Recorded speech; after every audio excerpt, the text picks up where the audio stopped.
don't deny the Bible. Which Muslim said that? Every Muslim I just spoke to today has denied this Bible. No. Is this Bible true? No. It's true, of course. Is this Bible true? Yes. Okay. Right, so you disagree with all the other Muslims I just spoke to. Yeah, because the Quran says you respect the Bible. I agree. Yes. I agree with you. So now let me ask you this question.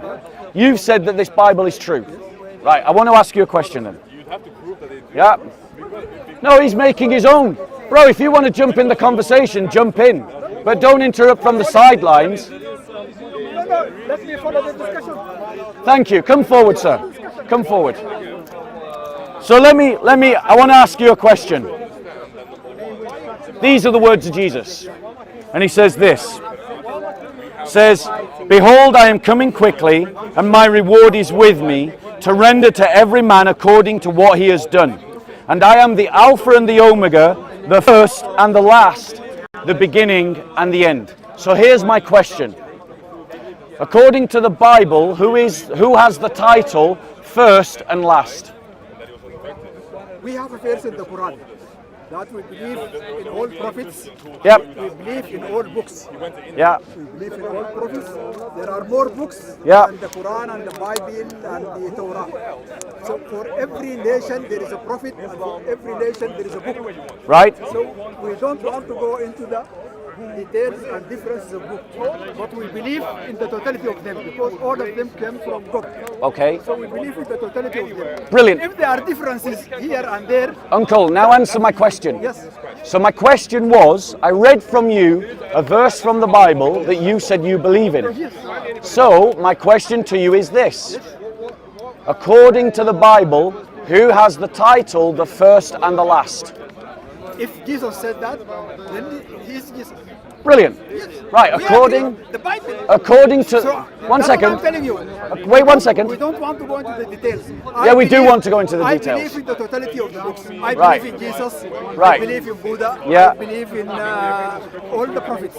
You- So every nation has a prophet. So let's address that passage. What is your evidence of anyone coming to the Anglo-Saxons, my people, and preaching Islam in the message of the English? I don't have the evidence. I don't Right. say that. I didn't say I know you didn't. But let me address this point to you, because the Quran is making a fallacious claim. The Quran is making a false claim. which The claim is that Allah has sent a messenger to every people to preach Islam in the language of those people. Let me finish. Uncle, I don't want to get in a shouting match with you. So please, Uncle, I don't want to get in a shouting match with you. So please, when I speak, listen. And when you speak, I will listen. So the Quran states clearly that every nation has had a messenger come in their own language. However, there are many languages that emerge after the 7th century. And so the Quran claims something that is false. The English language came after the dawn of Islam. No Muslim prophet has ever come to preach monotheism to the English. The only people that preached monotheism to the English were the Christian saints like St. Augustine of Canterbury, St. Augustine of Rome. So in other words, the Quran makes a statement that is false. Go on, yes. in the Quran, Islam is an umbrella. In the Quran, Islam is an umbrella. Under this umbrella, there are Jews. Sorry? Just ignore him. He's a troll. He'll just try to kidnap the conversation. Just ignore him. There is, under this umbrella, there is Judaism, there is Islam, there is Catholicism, Protestant, everybody is under. Islam does not signify only the followers of Muhammad. Followers of Muhammad are mu'minun. But Islam is this kind of umbrella. Yeah. So, and prophets will come. There are always people preaching in different places.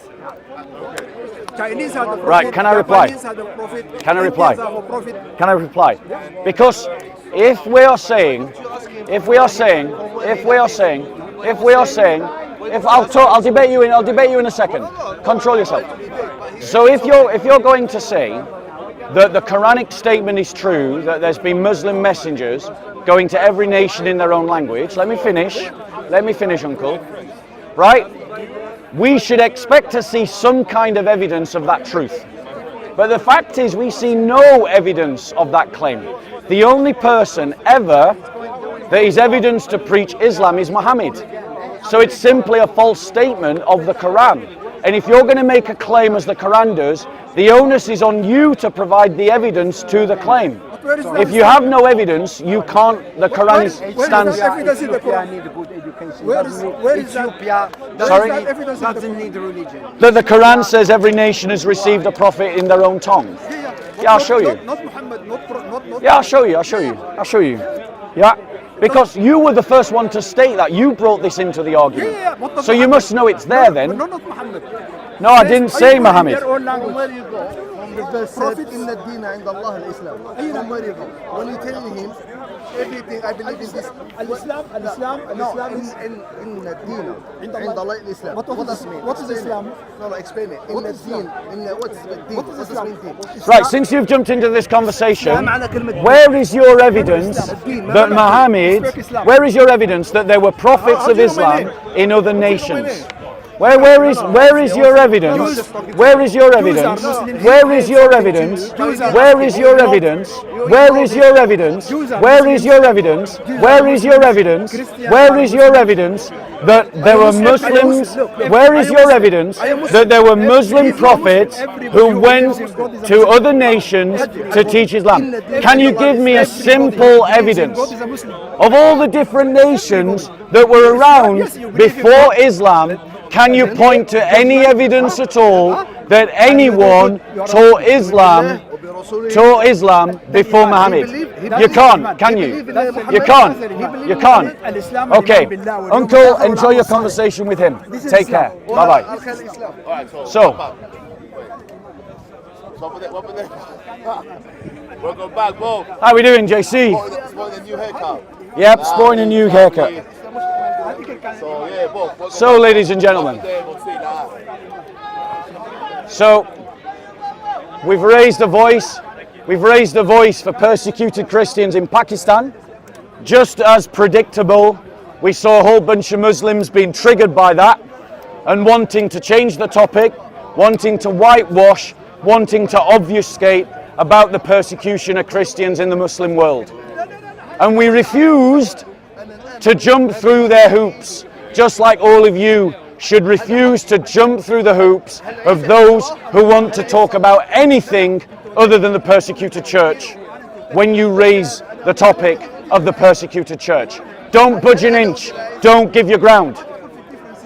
And then one of the Muslim interlocutors who interrupted was bold enough to challenge me about Christ's divinity. Within 5 minutes he was sent fleeing because Ali Dawah the coward pulled him out of the debate.